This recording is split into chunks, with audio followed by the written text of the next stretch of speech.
Mulher, uma amiga minha acabou de ter um filho, só que ela tá com um pouquinho de dificuldade pra amamentar. Mas eu já falei pra ela não se preocupar, que eu tô ligada aqui, ó, nas diquinhas do Instagram, já tô enviando tudo pra ela. Mulher, tem cuidado com isso, viu? Tem coisa que tá errada. Tem que ter ajuda de profissional. Então, vocês conhecem alguém ou passaram por dificuldade na amamentação? Então não percam o episódio de hoje, tá bem legal, vai falar sobre isso. Roda a vinheta.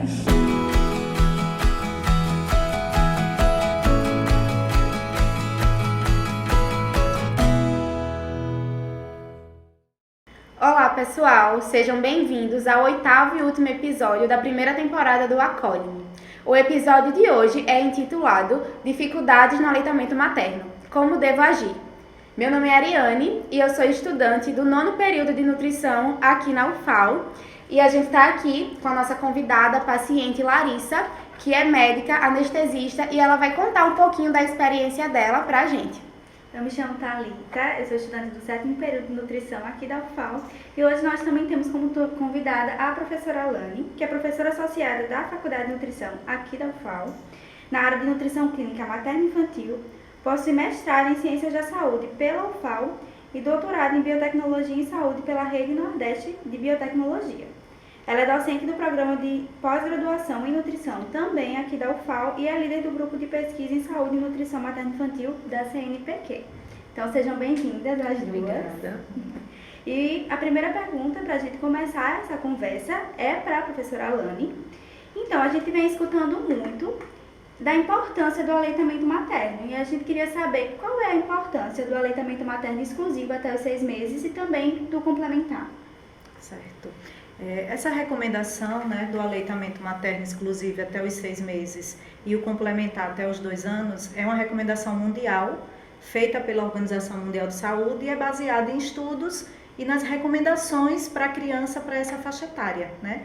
Então, a importância é devido aos grandes benefícios que o leite materno traz para essa criança, seja em termos nutricionais, porque ele é capaz de suprir toda a necessidade dessas crianças nesse período de vida, né? No aleitamento materno de forma exclusiva e no complementar, com a alimentação complementar. E ele tem uma relação muito direta com a redução de uma série de doenças, né, como a diarreia na infância, doenças crônicas na fase adulta, né? A gente já tem visto vários estudos onde o aleitamento materno ele é capaz de modular o gene do indivíduo, então evita doenças crônicas na idade adulta, como a obesidade na infância, na adolescência, o diabetes, a hipertensão.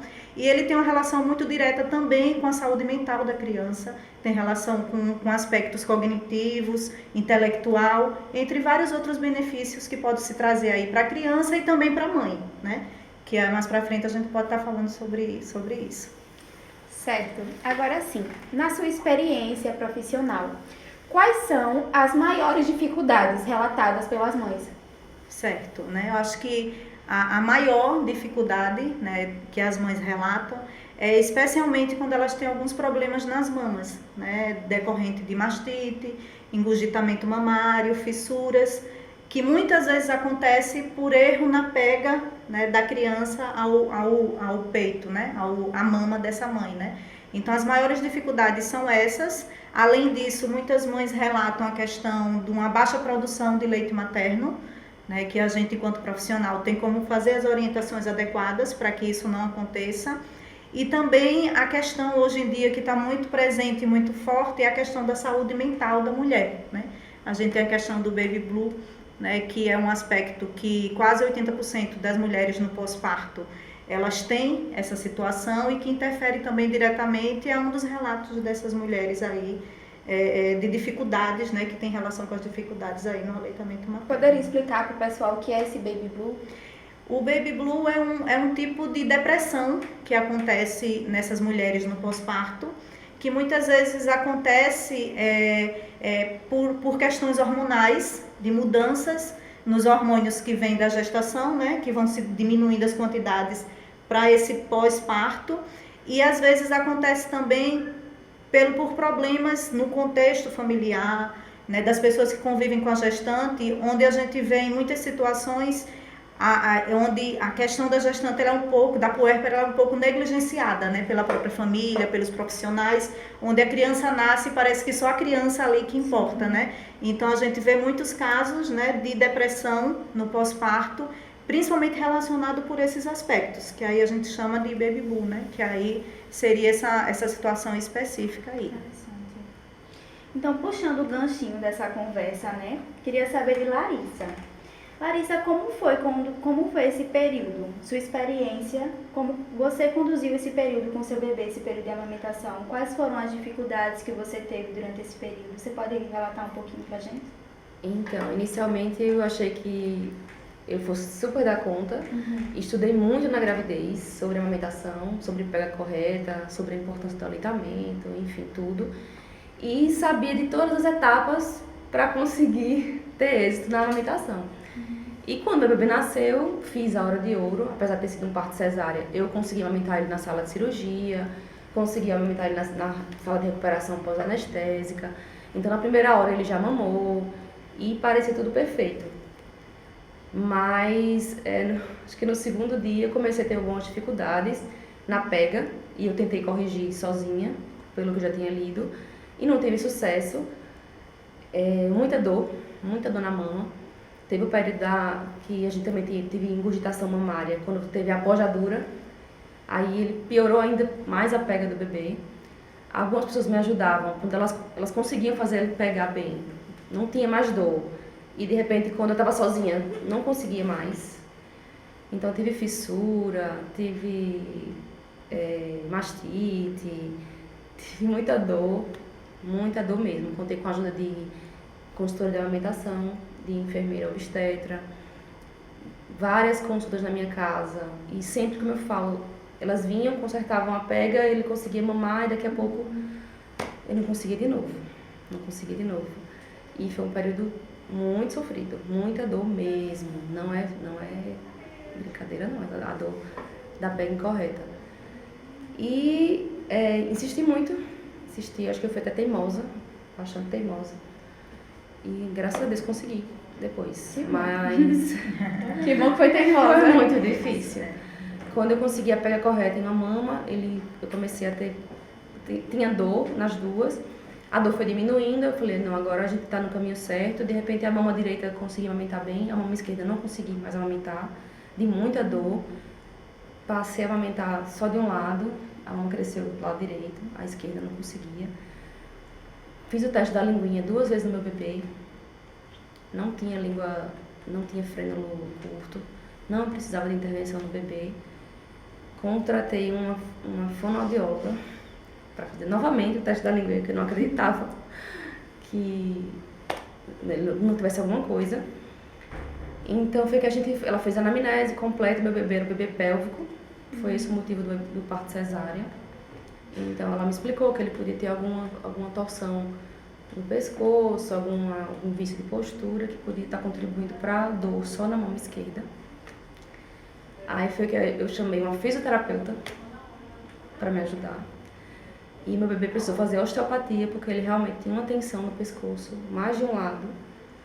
Por isso que ele conseguia mamar de um lado, não conseguia mamar do outro, porque do lado esquerdo ele fazia uma tensão maior, uma força maior na boca e machucava mais o meu peito.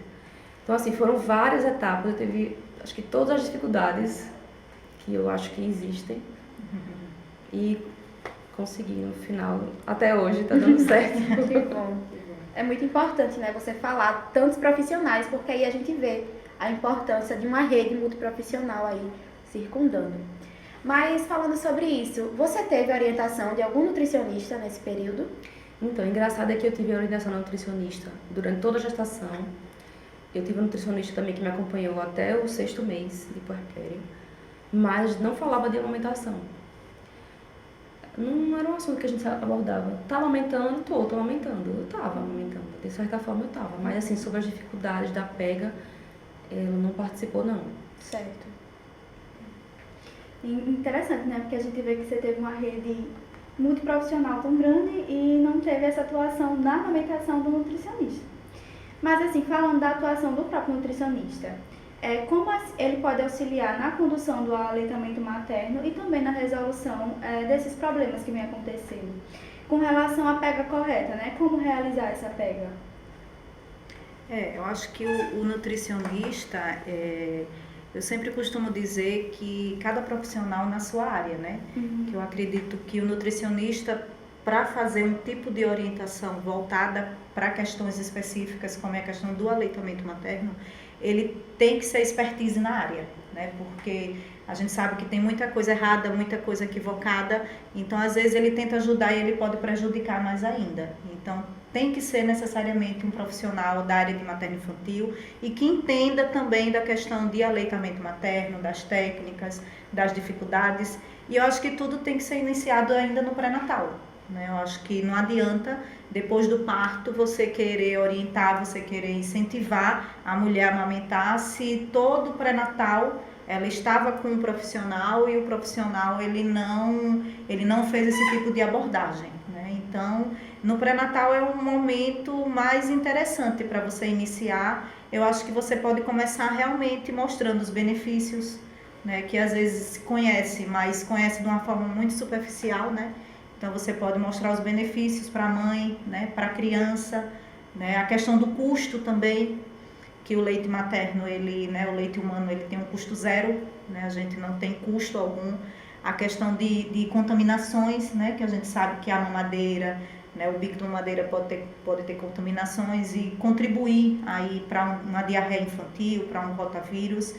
E a questão também das orientações que são feitas para preparar essa mama, né? A exposição solar, né? No momento adequado, evitar o uso de pomadas, né? Tem umas coisas bem que são mito e crenças, né? Que não há necessidade, aquelas buchas higiênicas, né? Nada disso é recomendado. Então fazer as orientações corretas e principalmente incentivar, porque eu sempre costumo dizer que dificuldades existem, né? Como a da Larissa. E é muito fácil, às vezes, quando você não vivencia, eu vivenciei também todas essas dificuldades, né? Na amamentação, e eu tinha a experiência teórica do processo, né? E eu também insisti bastante e consegui ter êxito, né? Amamentei meus 2 filhos. O primeiro foi até 2 anos e meio, os 2 foram 6 meses exclusivo, e o segundo até 1 ano e 8 meses, né? E eu tive toda essa dificuldade, e eu acho que depende muito também da vontade da mulher. As dificuldades existem, mas se ela não tiver vontade de amamentar, ela não vai amamentar. Entendeu? E a rede de apoio, ela interfere muito, né? Você tem que ter uma rede de apoio realmente que te apoie nesse momento. Um marido que apoia, que a gente sabe que tem muito preconceito do homem, né? Que aquele órgão, a mama da mulher dele, que vai deformar, que vai cair, né? A sogra que não amamentou, né? A mãe da puérpera que também não amamentou, né? Então, essas coisas que dificultam muito. Então, tem que ter um profissional, de preferência uma equipe realmente multidisciplinar, né? Cada um na sua área aí, para fazer essas orientações, e que a gente vê muito pouco isso no pré-natal, né? A gente, né, principalmente na rede pública e na particular também. Né? Eu tive 2 gestações e em nenhum momento ninguém falou comigo sobre a questão do aleitamento materno, né? E eu nunca falava para as pessoas que eu tinha experiência com isso, né? Então não era questão de eu já saber, é realmente que parece que é algo que é a parte, né?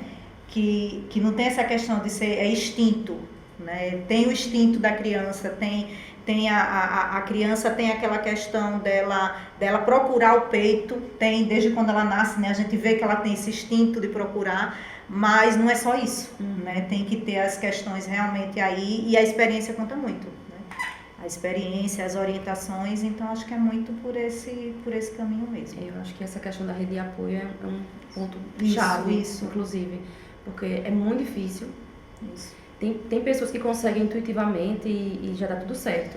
Mas acho que a maioria não é assim. Tanto é que a gente tem baixas taxas de aleitamento materno exclusivo. Isso, as taxas elas aumentaram, né, no Brasil, no mundo, mas elas ainda continuam abaixo do que é recomendado, né? E tem pessoas que ainda falam, não insiste não, dá mamadeira, dá chupeta, né? Eu me criei assim, meus filhos foram criados assim, então todos bem, vivos, né? Estão vivos, né? Como diz a história, morreu, né? nunca morreu. Nunca morreu, né? Então, mas enfim.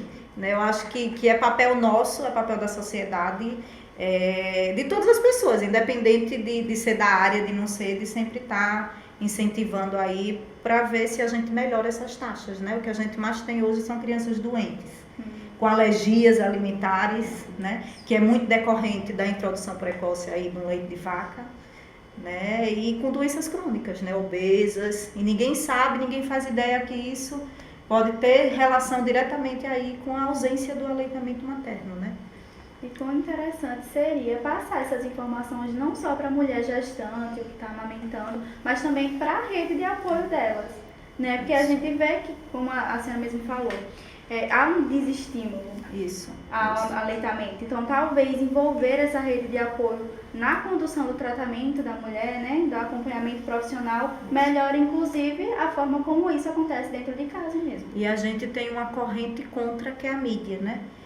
Que a gente tem aí a indústria alimentícia muito forte, que ainda bem que hoje existe uma regulamentação muito grande em relação a propagandas, né, com fórmulas infantis, com leite de vaca. A gente vê hoje que mudou bastante, mas infelizmente a indústria ela tem peso, né, da indústria ainda muito forte aí, também desestimulando aí a questão do aleitamento materno. Sem dúvida. Durante todas as dificuldades que eu tive, muitas pessoas próximas, a minha rede de apoio, falou isso, que era melhor não desistir, que o primeiro filho a gente realmente não tem leite, que eu tenho condições financeiras de comprar a fórmula, que a fórmula está aí para isso, que eu não preciso passar por isso que eu estou passando.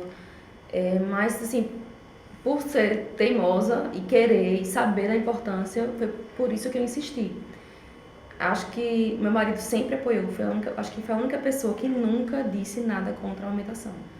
Mas até pessoas muito importantes para mim falavam isso, que eu poderia comprar a fórmula, que eu desistisse, que era melhor de outra forma. Quando o bebê chorava, sempre era fome. Eu tenho várias fotos no celular que eu tirava foto dele encharcado de leite, dormindo. Aí eu tirava foto, mandava para minha rede de apoio. Olha aqui, ele mamou tanto que dormiu e tá cheio de leite na boca. Então eu queria provar que eu tinha leite. O meu problema não era que eu não tivesse leite. Ele também passava o tempo todo no meu peito e eu gostava disso. Porque ele vai ficar fazendo sucção e vai estimular mais produção. Isso. Mas várias vezes ouvi que isso não estava correto, que estava fazendo peito de chupeta. Eu disse, mas ele nem conhece chupeta. Isso. E deixa ele fazer a sucção. Que não ia dar certo, que eu não conseguia comer só sem o bebê no peito, que eu não conseguia fazer nada, que o bebê tem que comer de 3 em 3 horas, e o meu comia de hora em hora, porque ele só queria estar no peito. E eu achei que isso era bom, porque estimulava a minha produção de leite. Mas várias vezes fui desestimulada a fazer isso. Inclusive, uma vez caí na tentação de comprar uma chupeta, porque eu não comprei chupeta em pré-natal, nem mamadeira. Meu objetivo era aleitamento materno. Então, um dia, desespero, comprei uma chupeta. Aí coloquei na boca dele, ele não quis, aí pronto, já tentei. Bebê que mama não aceita. Eu já tentei e ele não quis. Aí tudo, mas tem que insistir. Eu falei, não vou insistir, porque eu não queria. Isso. E continuei e deu certo, né? Mas muita gente cai na tentação de oferecer bicos e isso acaba piorando a produção de leite, né? E você acaba tendo uma baixa produção pelo uso do bico e acaba piorando ainda mais a situação do aleitamento, né? Interessante você ter puxado esse assunto de produção, que era realmente nossa próxima pergunta. A gente vê que muitas mães têm o desejo de amamentar, realmente. Mas acaba que não produz leite suficiente e desiste, né? Vai para a fórmula mesmo. No seu caso, você teve leite suficiente para fazer o aleitamento materno exclusivo até os 6 meses ou precisou em algum momento complementar com a fórmula? Então, eu sempre achei que eu tinha leite suficiente, mas as pessoas ao redor diziam que eu não tinha leite suficiente. No final da tarde, eu já li e já fui orientada que é comum ter uma diminuição da produção, né? A mãe está cansada no final do dia, o bebê chora mais e sempre a culpa é do pouco leite que a mãe produz. Mas eu sempre achei que eu tinha uma superprodução de leite. O que é que aconteceu? Eu comecei a complementar o meu filho com o meu próprio leite. Então, ele mamava num peito durante o dia, eu extraía leite do outro, fui fazendo isso, fazendo um estoque de leite, e no final do dia, quando ele chorava, eu complementava um pouco com o meu próprio leite. Ele mamava e eu complementava. Quando eu comecei a achar que era baixa produção. Mas, na verdade, eu acho que eu nunca tive baixa produção. Ele teve algum problema assim no crescimento, ganhar peso em algum momento? Porque se ele tava ganhando peso normal. Era isso que eu ia falar, que você consegue medir pelo ganho de peso da criança, né? Tem uma Então, recomendação mínima por dia. Isso, tem a recomendação mínima por Isso. dia e no primeiro mês ele não alcançou. Mas ele fazia muito xixi, fazia muito cocô, muitas fraldas diárias e a minha produção parecia ser suficiente. E a pediatra do meu filho disse: ó, Larissa, um bebê não lê uma tabela, então a gente tem a recomendação mínima, mas a gente não tem que seguir isso à risca. Ele tá subindo na curva, não tá subindo como deveria, como os livros dizem que tem que ser, mas ele tá subindo. Faz muito xixi, muito cocô, isso já é um sinal muito bom porque ele tá mamando. Vamos tentar continuar só com aleitamento materno exclusivo. Aí a gente continuou e depois ele subiu, conseguiu os mínimos, os máximos, subiu na curva, foi pro percentil lá em cima e conseguiu ficar no peso adequado, até um pouquinho a mais, Acima, né? acima. Isso. É bem legal, né? Que a gente consegue acompanhar mesmo o desenvolvimento, isso, olhando a curva. isso. Aí a pediatra do meu filho também me ajudou muito nisso, porque ela acreditou em mim, mesmo ele não alcançando o mínimo de peso. Ela acreditou em mim, que eu ia ser capaz, que ia conseguir. E no final a gente conseguiu. A gente vê que muitas mães, acho que já foi até citado, a senhora citou, tem realmente uma dificuldade de produção de leite, né? Não estou dizendo que foi seu caso, né? Mas existe isso. Então, quais fatores podem interferir na produção de leite? Teoricamente, fisiologicamente, o que interfere é a sucção da criança à mama. Assim, a gente desmistifica muito a questão de que tal alimento aumenta a produção, tal alimento diminui. Isso realmente é tudo muita crença, muito mito, né? O que tem de comprovação científica é que realmente colocar a criança no peito, o ato de sucção, ele estimula a produção do hormônio citocina, que vai favorecer uma produção maior de leite humano, né, de leite materno. Fora isso, cientificamente não tem outra coisa que seja comprovada, não. Eu recebi várias receitas.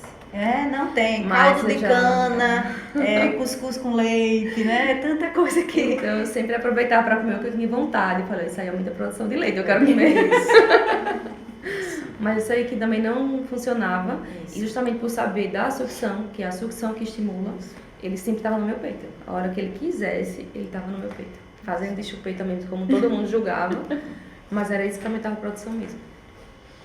Agora, uma coisa que é bem complicada na vida da mãe é a volta ao trabalho. Então, a gente queria saber um pouquinho da sua experiência, como foi voltar ao trabalho e conciliar essa questão da amamentação com o filho. Então, aí quando eu fui voltar ao trabalho, meu bebê tinha apenas 3 meses de vida. E eu achei que ia ser super tranquilo a volta, que eu ia conseguir ordenhar no trabalho, que ia ser uma super produção, que ia chegar em casa com saquinhos de leite pro próximo dia. E não é bem assim, né? A gente volta ao trabalho, volta à rotina, outras preocupações. A extração com a bomba não é tão eficiente quanto a extração da boca do bebê, mas eu consegui fazer um estoque mínimo de leite, deixei em casa. E durante o meu trabalho eu tentava ordenhar, mais ou menos fazer uma rotina, às vezes não conseguia, porque, enfim, não dava, mas tentava fazer uma rotina mínima de ordenha durante o serviço também e levar para casa o leite ordenhado. Alguns locais são super amigos da criança e me ajudavam, outros não, a gente é muito julgada quando pede um intervalo de 30 minutos para fazer uma ordenha. Todo mundo vem com aquela história de novo, para que sofrimento, para que ordenhar? Dá a fórmula para esse bebê, as fórmulas estão aí para isso, aí ver tudo de novo. Eu sempre ouvi, ok, obrigada pelo conselho, mas vou precisar ordenhar. Então eu fiquei ordenhando o bebê, o meu peito, até ele fazer 6 meses. Quando eu fui voltar ao trabalho, eu fiquei muito na dúvida se... Eu pensei que ia ser tudo certo, e quando eu vi que não era tão fácil assim, eu comprei uma fórmula para deixar em casa. E deixei minha cabeça tranquila que ele não ia passar fome. Qualquer coisa tinha uma fórmula ali. Mas a fórmula venceu, porque depois que a gente abre, né, só dura 30 dias. Eu tive que jogar fora, fiquei feliz, porque ele continuou no leite da mamãe. Que bom. Professora, agora a gente queria saber assim, é muito difícil, né? Ela já relatou aí, Thalita falou, voltar ao trabalho. Mas existe algum recurso que a mulher possa fazer uso nessa volta ao trabalho para facilitar esse processo? Então, o ato de amamentar, ele é um direito da mulher, né? Então, as leis, as diretrizes existem e as políticas públicas também sempre direcionam para esse sentido, né? A mulher que trabalha na rede privada, por exemplo, ela tem direito a uma licença maternidade de 120 dias, né? E aqui na rede pública 180 dias, que são os 6 meses do aleitamento materno exclusivo, né? E quando ela retorna ao trabalho, ela tem direito a esses intervalos intercalados, são 2 intervalos de 30 minutos cada um, para inclusive ela ordenhar o leite materno e guardar esse leite para a criança, né? O que a gente orienta sempre é que, na medida do possível, a mulher ordenhe o leite, né, a mama, o peito, e armazene esse leite para dar para a criança que fica em casa, né? Eu não tive essa dificuldade que ela teve, porque eu passei os 6 meses em casa, então quando eu retornei ao trabalho, eu deixava leite, eu sempre teve muito leite, então eu conseguia deixar. Inclusive, eu fazia um acordo com o banco de leite aqui do HU, né, que eu acho que é uma estratégia muito legal. Eu sempre deixava leite para eles pasteurizarem, né, porque dura mais tempo, né, o leite pasteurizado, então eu recolhia e uma parte desse leite eu deixava de doação aí para o hospital. Então eu sempre tinha muito leite estocado em casa, né, aqueles vidros, né, então meu filho, eu nunca tive essa dificuldade, nem fórmula infantil, por exemplo, eu precisei comprar, né, então eles sempre tomaram leite do peito mesmo, né. E uma das questões é essa, é você tentar ao máximo armazenar esse leite, né? E principalmente se você conseguir pasteurizar. Você consegue fazer isso no banco de leite, essa pasteurização. É claro que você tem que deixar uma contribuição lá, né? Já que eles vão estar fazendo esse trabalho para você. O que é mais importante de tudo isso, eu acho que é a questão do armazenamento desse leite, né? Para você não terminar dando leite contaminado para a criança, a forma que você vai ordenhar, né, a questão da higiene realmente da mão, da mama da mulher e, sobretudo, a forma que esse leite vai ser ofertado para a criança. Porque se você começar a ofertar com a mamadeira, né, sugar a mamadeira é muito mais fácil do que sugar o peito. Então, a criança vai chegar uma hora que ela não vai mais querer o peito, ela vai querer só a mamadeira. Então, vai desmamar, né, de forma precoce, que não é o que se recomenda, certo? Então, o ideal é que seja feito no copinho, com a colher. E aí vem a questão da rede de apoio, né? Que é muito difícil você encontrar alguém que esteja na sua casa, que vá ofertar para a criança o leite no copinho, na colher, mas faz parte, né? A gente insiste e no final dá certo, né? Meus filhos realmente nunca viram mamadeira. Sempre foi no copinho, sempre foi desse jeito e deu certo, né? No seu caso foi assim também? Então. Tentei copinho, tentei colher dosadora. Tem que ter muita paciência, a rede de apoio tem que ter muita paciência, porque demora muito para aleitar um bebê assim. E ele tem que aprender, então não é de uma hora para outra que vai acontecer. Comecei no copinho, na colher dosadora, tive sucesso em algum momento. Principalmente quando a minha rede de apoio era minha mãe, que tinha mais paciência de ficar lá muito tempo. Mas quando a minha mãe não podia ficar, a cuidadora ficava com dificuldade. Aí tinha dificuldade, relatava muitos problemas e eu fiquei com receio do bebê ficar com fome. Então, ofertei mamadeira quando estava com a babá, com a rede de apoio para. O que não é um problema, né? Porque é muito melhor ele usar uma mamadeira do que ficar com fome. Ficar com fome. Então, mas eu morria de medo da confusão de bicos. Infelizmente, a gente precisa trabalhar e não tem como controlar quando está em casa, né? Mas é isso. Ela começou a ofertar e quando chegava em casa, a primeira coisa que eu fazia, mama. E tem uma diferença, no seu caso foi com 3 meses, né?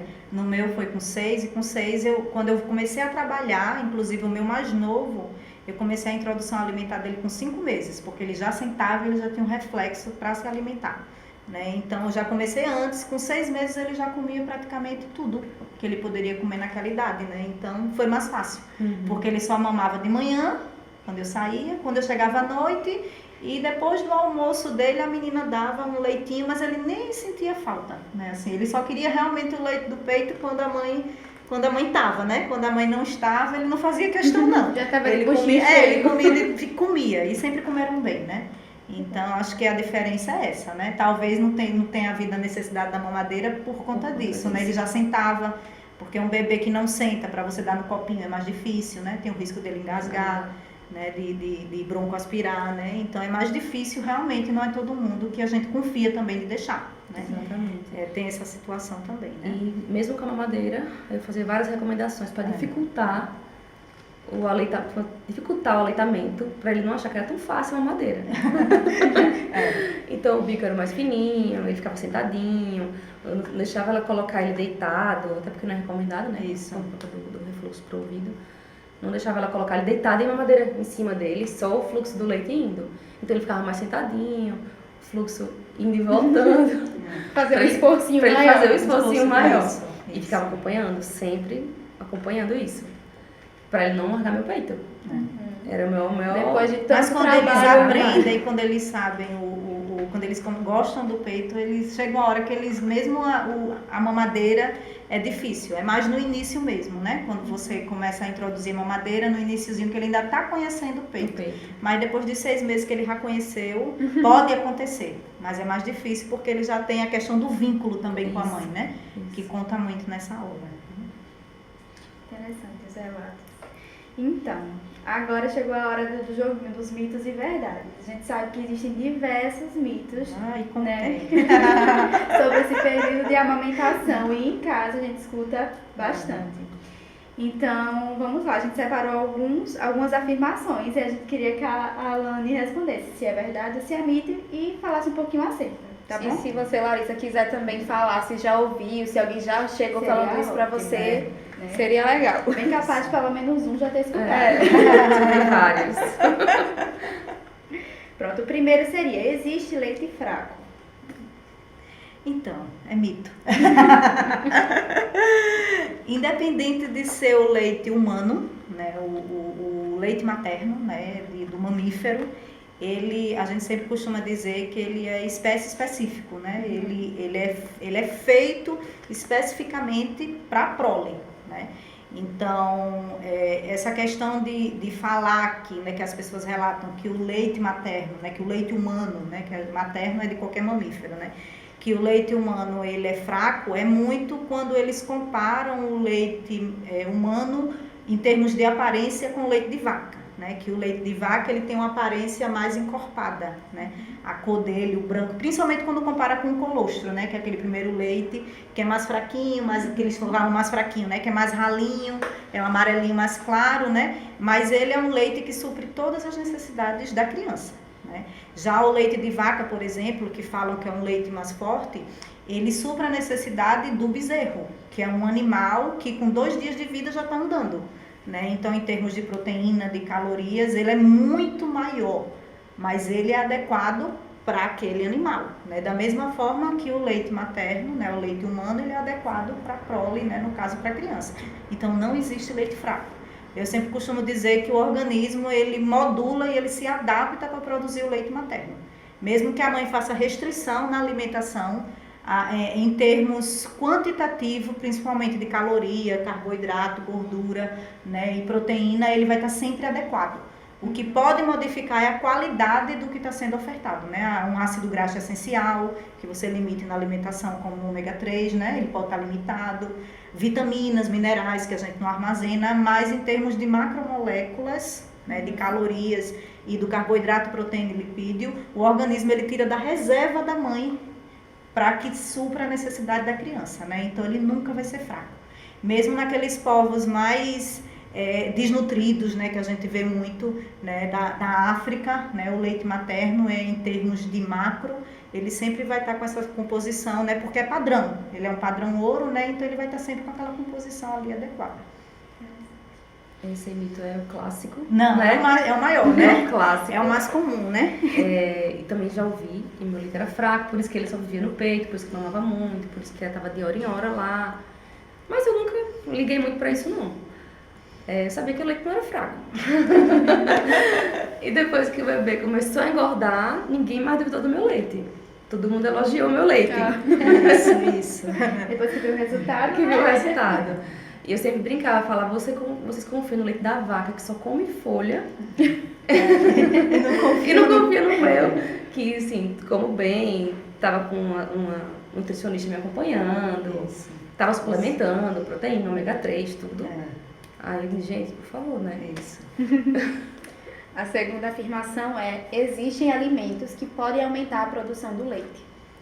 Acho que a gente até já falou meio um pouco. que falou um pouco sobre isso. Em termos fundamentais, não. Assim, também tem relação com questão de mito, de crença, de cultura, né? E eu acho que interfere muito a questão do psicológico da mulher, né? A questão de você fazer um ensaio clínico e ter a droga e ter o placebo, né? O placebo, ele existe para isso, para evitar que de uma forma indireta as pessoas achem que está sendo beneficiada e vai ter resultado, né? Então, na prática, às vezes a gente vê mesmo, aumentou depois que eu comi o cuscuz com leite, tome caldo de cana, mas isso realmente é muito mais uma ativação do psicológico da mulher. Porque a única coisa que faz com que aumente a produção realmente é a sucção pela criança, né? Se você não coloca a criança para mamar, por mais que você ache que tem pouco leite, se você não coloca, não vai aumentar a produção. Precisa realmente liberar a ocitocina e ela só acontece a partir do momento que a criança pega o peito da mãe e suga, né? Vamos lá, a terceira afirmação é: o ato de amamentar muda a estética das mamas? Esse é o mais polêmico, né? Eu acho que de todos, né?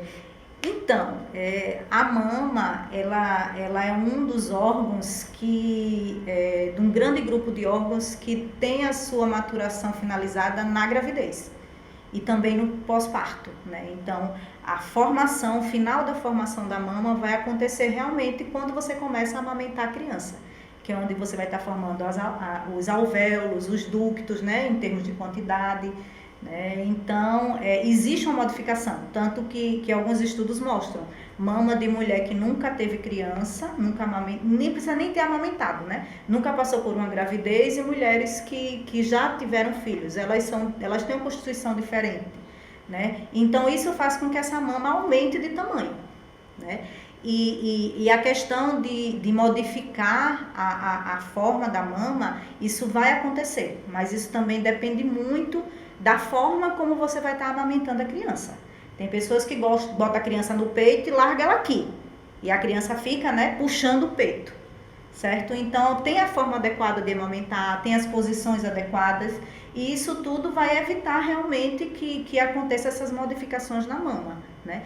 Mas se eu disser que não acontece, é mentira, né? A questão da areola aumenta de tamanho, escurece um pouco mais, que isso tudo é fisiológico realmente para favorecer a amamentação. Mas não são mudanças que tragam limitações na mulher ou que modifiquem a questão da estética dela, né? Não tem essa relação teoricamente, não.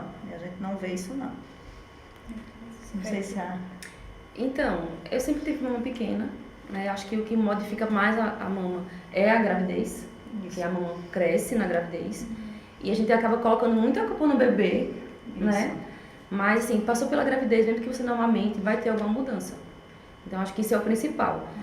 Eu não me sinto insatisfeita com a minha estética da minha mama, hoje em dia, ainda amamento, mas foi uma mudança que não me trouxe nenhum transtorno, nenhuma preocupação, até hoje não. Certo. A próxima é: o bebê tem que mamar a cada 3 horas.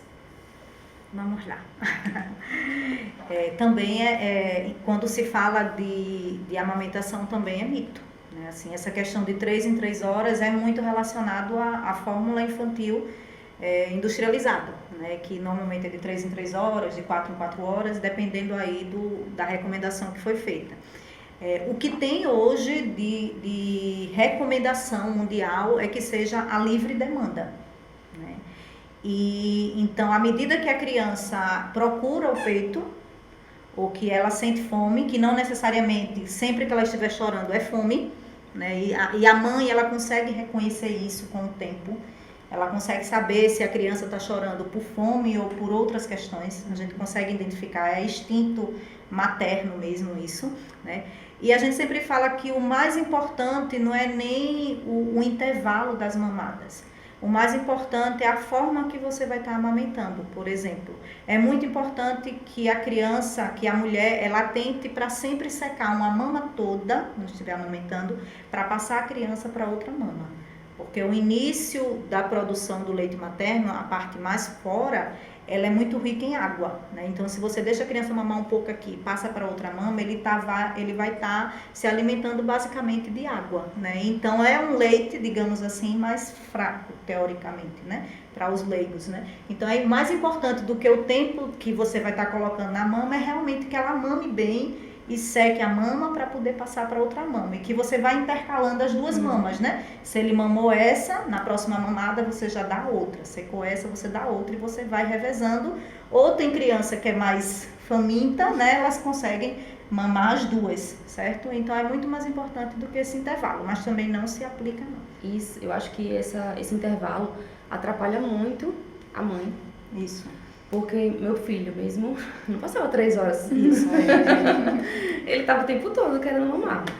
E assim, ele enchia tanto o estômago que ele golfava. Isso. Ele era aquele golfador feliz. Ele golfava o tempo todo, tava sempre cheio.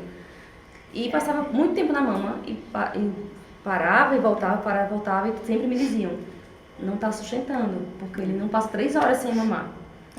Que na verdade a criança que é amamentada, o intervalo é sempre menor que 3 horas, porque a digestão do leite humano ela é muito mais fácil do que a digestão da fórmula ou do próprio leite de vaca, né? Então eles digerem de uma forma mais rápida e o estômago fica vazio mais rapidamente, e aí eles têm fome mais rapidamente. Então não chega a ser de 3 horas não. Chega. Os meus nunca.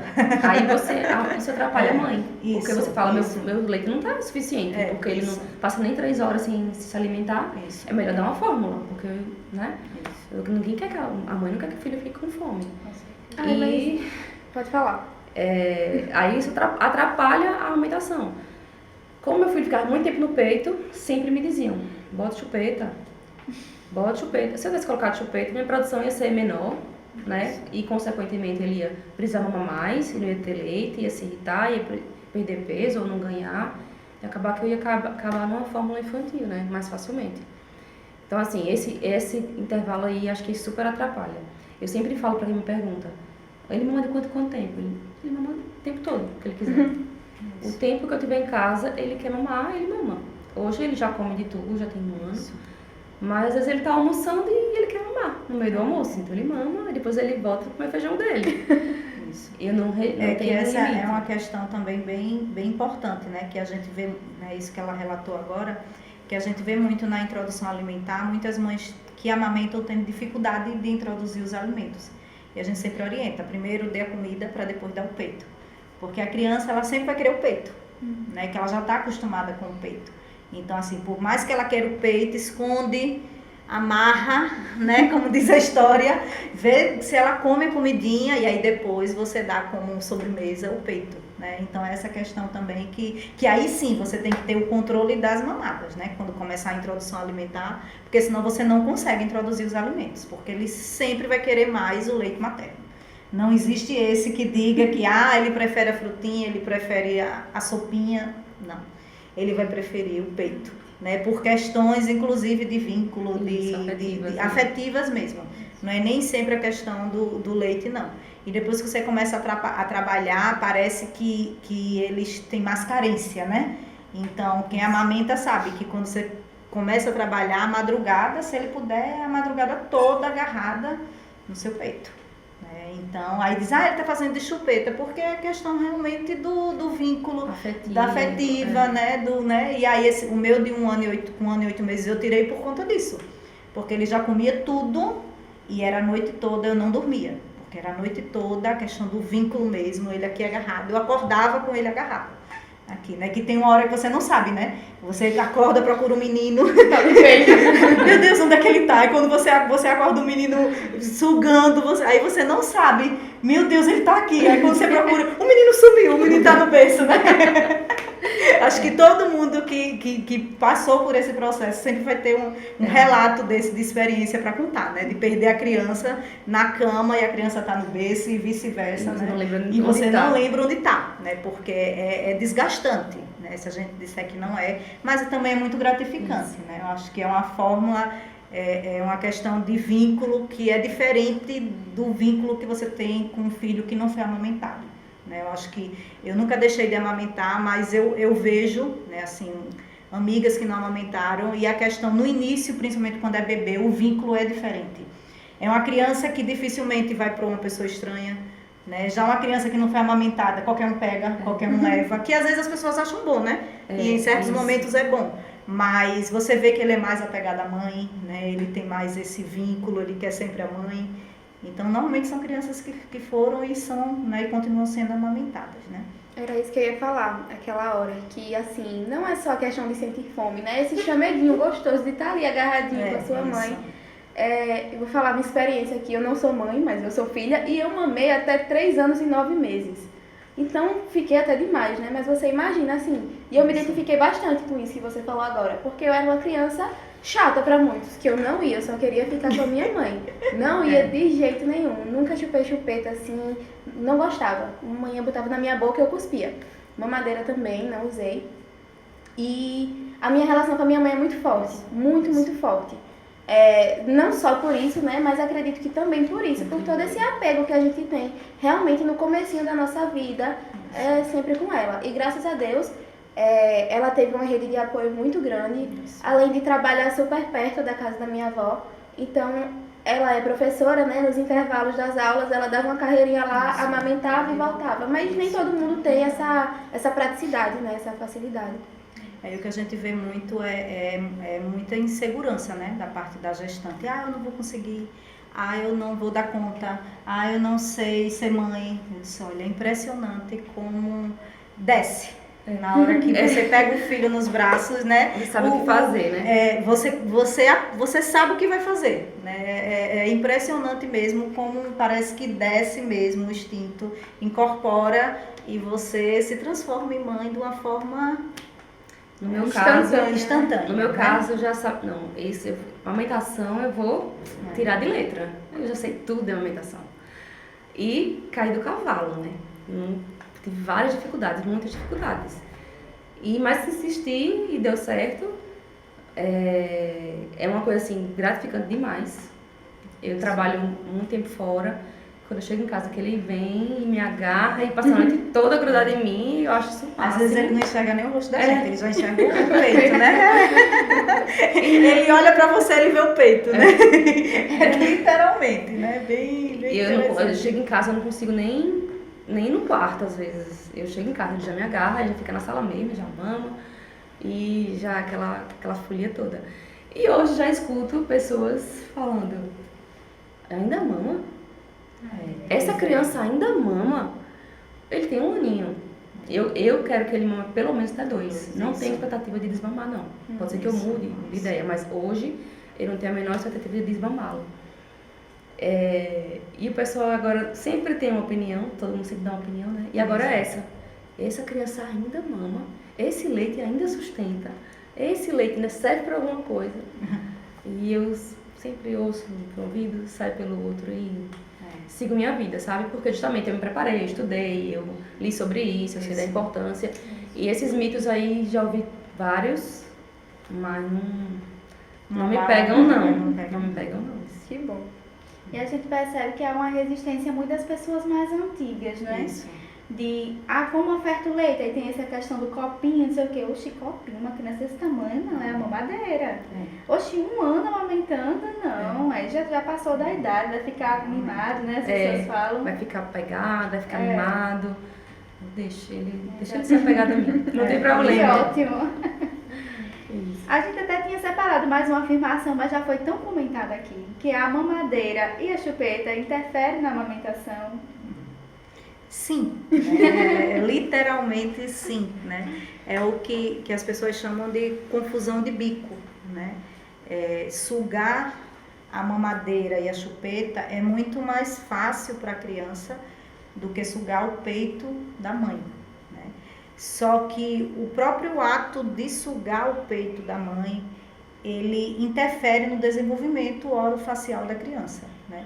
Então, os estudos eles mostram a diferença na formação de palato, de dentição, de crianças que foram amamentadas e de crianças que usaram mamadeira, né, que não foram amamentadas. E a formação adequada ela acontece muito na criança que foi amamentada, né? Tanto que se você fizer um estudo nas pessoas que usam aparelho dentário, né, você vê que a grande maioria usou chupeta, mamadeira, né, porque é diferente a forma como ele pega o bico da mamadeira, né? Quando ele pega o bico da mama, ele faz muito mais força, inclusive reflexo, tudo, que favorece a tudo isso, né? Então tem o pessoal, os fonoaudiólogos que trabalham toda essa parte, né, de formação e de estímulo do aleitamento materno para formar toda essa parte orofacial da criança, né? Então interfere sim, e muito. Não é pouco não, muito mesmo. Certo, agora a gente está chegando ao fim, né? E para finalizar, queria saber o que é que vocês, como mães, como profissionais também da saúde, né, diriam para essas mamães que estão passando por esse processo de amamentação, estão com dificuldades, mas além disso também com todas as alegrias, né, que vem com essa fase de crescimento e desenvolvimento do bebezinho. Então, eu queria dizer que se você quiser aleitar, persista, insista, vale a pena. Não caia nos mitos da amamentação, que é uso de bico, uso de chupeta, leite fraco.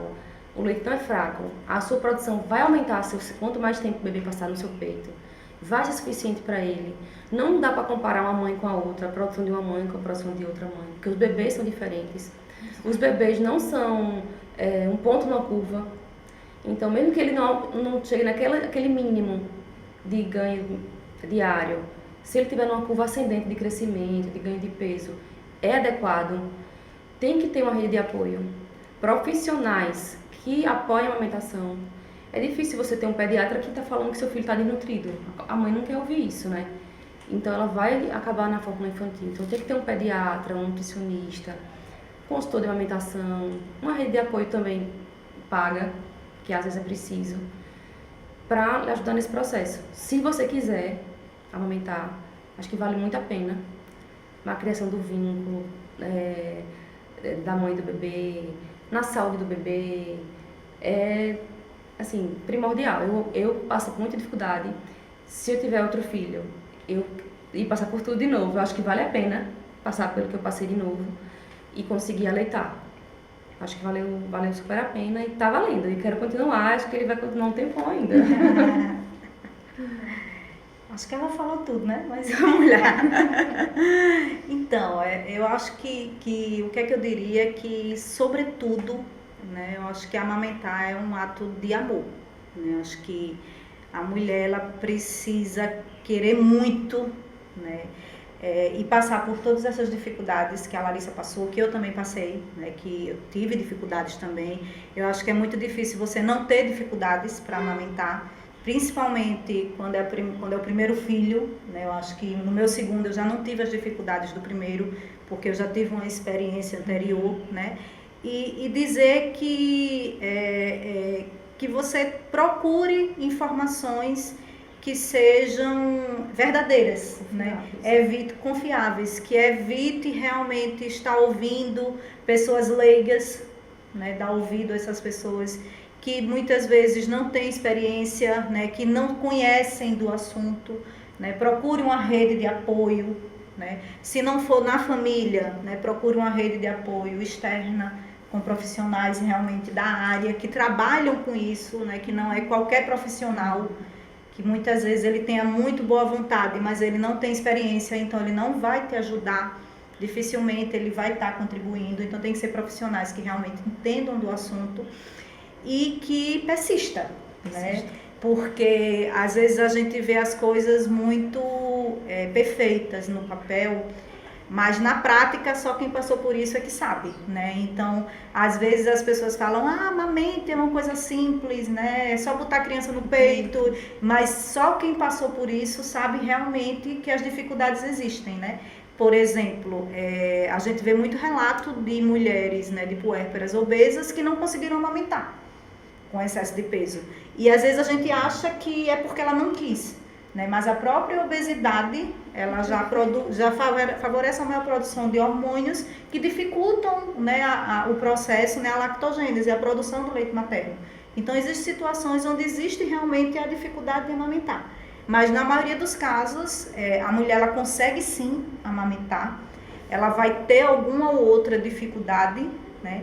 Mas se ela persistir, se ela realmente tiver vontade, ela vai conseguir sim amamentar, né? Que persista, que insista e que procure sempre informações adequadas, verdadeiras, e evite realmente, às vezes, estar ouvindo essas conversas, esses mitos, essas crenças de pessoas dos especialistas que não são especialistas, né? Que principalmente experiências que não foram verdadeiras, que não foram de pessoas que não amamentaram, né? Eu acho que você tem que procurar realmente buscar informação de pessoas que amamentaram, que tiveram sim dificuldades, mas também que não tiveram dificuldades e que podem te passar experiência e você conseguir realmente amamentar, né? Porque muito mais do que nutrir a criança, né?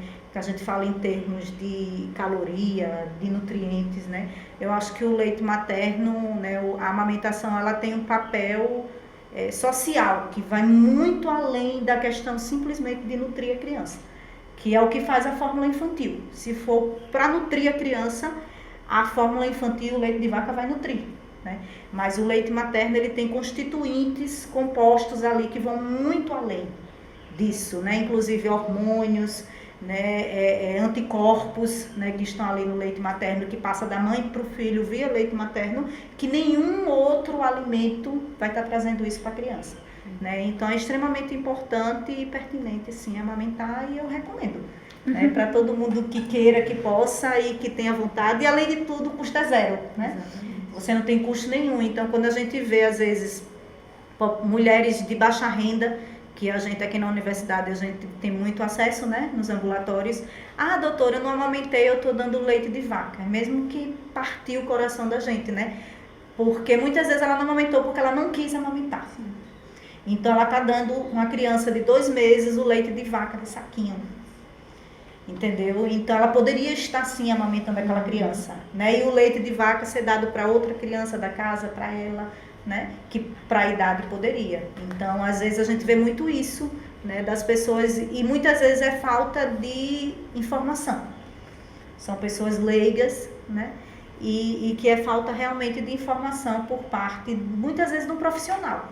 A gente vê muito pouco incentivo realmente ao aleitamento materno, na atenção básica, na atenção primária. Eu acho que isso deveria existir muito mais, né?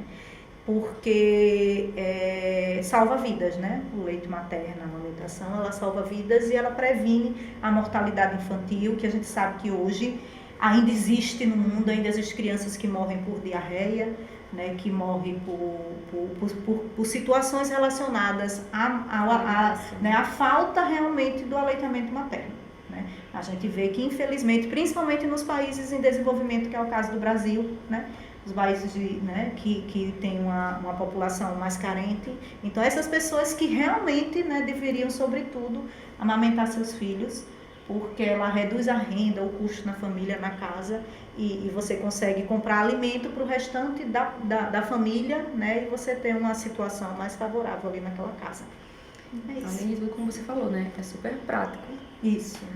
Tá sempre quentinho, tá sempre pronto, sempre, né? Sem contaminantes, né? Não Exatamente. Tem que esquentar, não tem que preparar. E hoje, depois que deu certo comigo, as pessoas vêm perguntar, gestantes, amigas, como é que foi, como é que é. Como se tivesse sido fácil, né? Realmente não é fácil, tem que persistir, tem que querer muito. Eu achei que não ia ser essa pessoa. Eu achei que se não der certo, eu achei que ia dar super certo, mas se não desse também tem fórmula. Mas não foi assim. Quando você é mãe, você quer aquele objetivo, você persiste, sabe que é o melhor, e eu fui perseguir e tô nessa até hoje, dá tanto certo, mas foi difícil. Tem que ter persistência, tem que querer bastante, rede de apoio super importante. E hoje que deu certo, Todo mundo elogia o meu leite. Fala, nossa, essa criança nunca adoece, é o leite materno. Né? Hoje todo mundo dá o mérito pro leite materno, mas no começo não foi assim.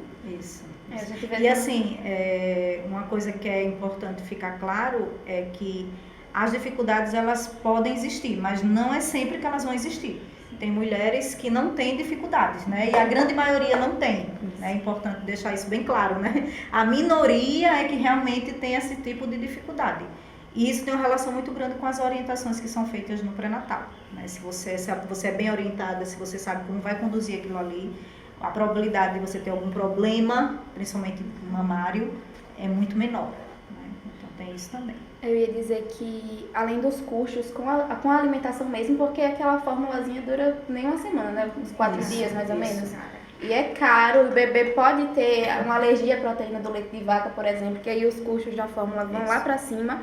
Diminui também a questão dos custos com a própria saúde do bebê mesmo, né? De não estar indo em médico sempre, enfim.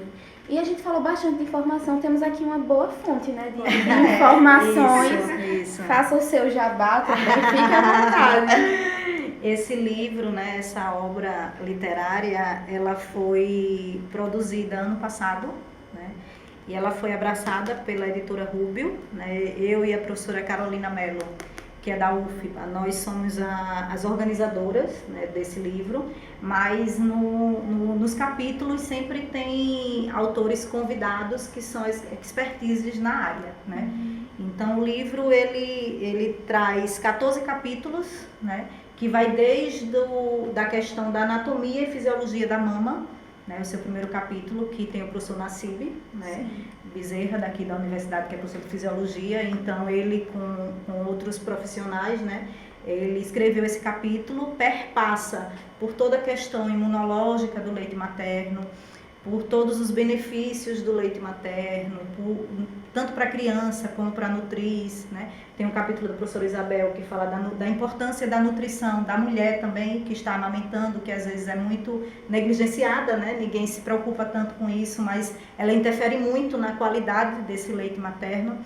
Ele traz um capítulo bem interessante, que ele fala a questão da modulação do gen pelo leite materno, comparando com a fórmula infantil, levando à origem de doenças na infância, na adolescência e na idade adulta, né? E ele finaliza com um capítulo voltado para a rede de apoio, né? Que é a questão realmente da importância do pai no processo, dos avós, né? Da mãe, da mulher, né? Dos profissionais de saúde, né? Então ele é um livro que ele é multidisciplinar, né? Ele é um livro que ele é para ser lido por todos os profissionais da área de saúde, porque sempre vai ter um profissional da área de saúde escrevendo, enfermeiro, tem psicólogo, né? Tem a parte mental aqui também, tem médico, né? Pediatra que trabalha, tem um capítulo só para criança prematura, tem capítulo de alergia alimentar, né? Então ele é bem completo nesse sentido e também para mulheres que têm uma certa experiência na área de saúde, como é o caso da Larissa, e que foi procurar informações aí em relação ao aleitamento materno, que podem estar lendo esse material, né? Porque o objetivo dele é realmente, sobretudo, né, incentivar o aleitamento materno, seja por parte dos profissionais, preparando esses profissionais, como por parte realmente da interessada, que é a puérpera, que é a mãe aí, certo? Então, eu estava dando uma folheada, é um livro bem interessante, realmente, e queria comentar que eu sou médica anestesista. E existem muitos mitos da anestesia com relação à amamentação. E hoje eu tenho um prazer enorme quando eu faço anestesia numa lactante, que ela me pergunta, em quanto tempo posso amamentar? Imediatamente. Ela pode fazer uma cirurgia, chegar no quarto, amamentar o bebê. Pode fazer um exame que a gente aplica anestesia, colonoscopia, endoscopia, não tem restrição. Então, alguns profissionais ainda desatualizados ou que não sabem, têm medo da recomendação, recomendam ordenhar e jogar fora, 24 horas sem leite, já vi recomendação de 48 horas. E assim, não existe essa recomendação. É super seguro os anestésicos que a gente usa hoje em dia. Pode terminar a sua cirurgia, terminar seu exame e aleitar seu bebê. Então, assim, é um mito que também falam muito isso e eu acho que adoro quando eu consigo dizer, não, pode amamentar. Que que pode ser, inclusive, um motivo de desmame, né? Desmame. Que aí a criança passa 2 dias sem ser amamentada e diminui a produção do leite e isso não consegue ser revertido aí pela mãe. Sem falar que gera um certo estresse até para a mãe mesmo, né? Isso. Porque a criança, quando está acostumada a amamentar, passar 2 dias sem amamentar. Isso. Vão entrar na fórmula, com certeza, né? A não ser que ela tenha se preparado muito aí para ordenhar muito leite e ter um estoque grande aí para esses dias que vai ficar sem ser amamentado de forma desnecessária. Desnecessária, Né? exatamente. Mas bem legal essa discussão. E inclusive uma fala de vocês sobre a falta desse incentivo do aleitamento materno e tudo, eu percebo assim a importância até da universidade estar entrando nesse campo e debatendo um pouquinho sobre a importância do aleitamento. A gente vê surgindo projetos como esse aqui que a gente conversa sobre a importância e os conceitos, as coisas atuais sobre o aleitamento, mas também outros projetos de extensão que fala da importância do aleitamento, de incentivo, que faz parceria com o hospital. E então é bem legal isso, porque a gente consegue inserir aos poucos essa pauta na sociedade, né? Então eu quero agradecer a vocês por esse momento, foi ótimo. Muito obrigada. Eu espero que vocês tenham também. gostado. Obrigada, também. foi ótimo. Eu adoro falar do aleitamento, que foi super difícil, mas que vale a pena e que dá certo. Que persistam. Quem quiser, persista. Maravilha. Muito obrigada, gente. Obrigada. É isso, pessoal. Esse foi nosso último episódio. Se você acompanhou todos, muito obrigada. Se você pulou algum, não esquece de acessar o nosso canal no YouTube. Todos os episódios já estão disponíveis, tá? Temos também um canal no Spotify, que é o nosso podcast, e no Apple Podcasts. Muito obrigada pela sua companhia aqui. Muito obrigada a vocês também. Obrigada. E até mais! Tchau.